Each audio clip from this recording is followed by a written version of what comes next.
Тема энергетики не теряет актуальности. Возможное повышение тарифов за электроэнергию непосредственно коснется населения страны. Именно поэтому депутаты решили обсудить этот вопрос на заседании Комитета по здравоохранению и социальной политике. Социальный комитет, я думаю, касается напрямую эта проблема.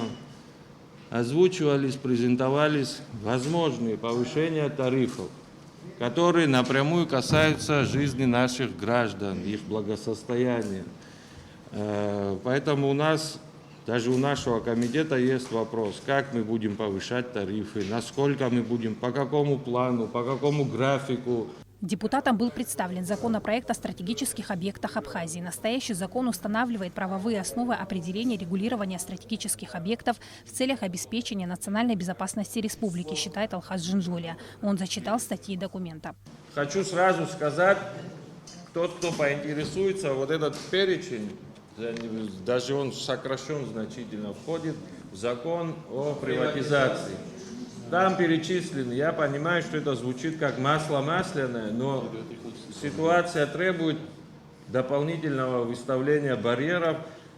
Что могу сказать конкретно, внесены сюда формулировки, касающиеся энергокомплекса Ингургес, являющийся, все уже, наверное, знают, все мы стали энергетикой, единым комплексом, который не позволяет расчленения и предусмотрения в голове одной формы собственности, а на хвосте другой.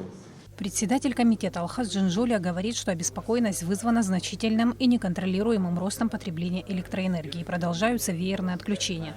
По мнению Джинджолия, необходимо срочно принять меры. В связи с этим парламент рекомендует президенту Абхазии совместно с Кабинетом министров и уполномоченным центральным органом управления в сфере энергетики в 10-дневный срок представить в Народное собрание стратегию развития энергетической отрасли и план оперативных мер по экстренному выходу из кризиса. Регулярно озвучиваемые руководством республики и иными должностными лицами настойчивые предложения по привлечению в отрасль иностранных инвестиций как единственного возможного выхода из энергокризиса путем снятия парламентом законодательных ограничений закономерно повлечет переход государственной формы собственности стратегически важных объектов энергосистемы в частную, что является ничем иным, как попыткой лишения народа Абхазии основ энергетической и экономической безопасности страны.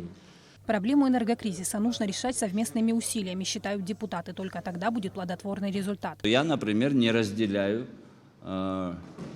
предложений определенных объединений и организаций по отставке руководства страны в связи с энергокризисом. Это еще раз доказывает нашу направленность на конструктивное решение проблем именно в энергетике, а не в политике. Мы можем обратить внимание на проблему и дать рекомендации. Однако принятие решения остается за руководством страны, говорит Валерий Агарба. Мы, предлагая какую-то меру, хотя бы смягчения, предстоящие, которые уже очевидные угрозы, которые связаны и с пандемией, и с энергетикой, мы всего лишь можем предложить, обратиться и рекомендовать. Мы не можем утвердить тарифы, не можем никого обязать, ввести какой-то масочный режим или ввести чрезвычайное положение. Все эти инструменты и методы, все находятся в руках исполнительной власти. Данные проекты законов и рекомендаций в сфере энергетики будут предоставлены для изучения всем членам Народного собрания Абхазии, после чего они будут рассмотрены парламентом на ближайшем заседании. Сима Аргун, Алексей Баструков, Абхазское телевидение.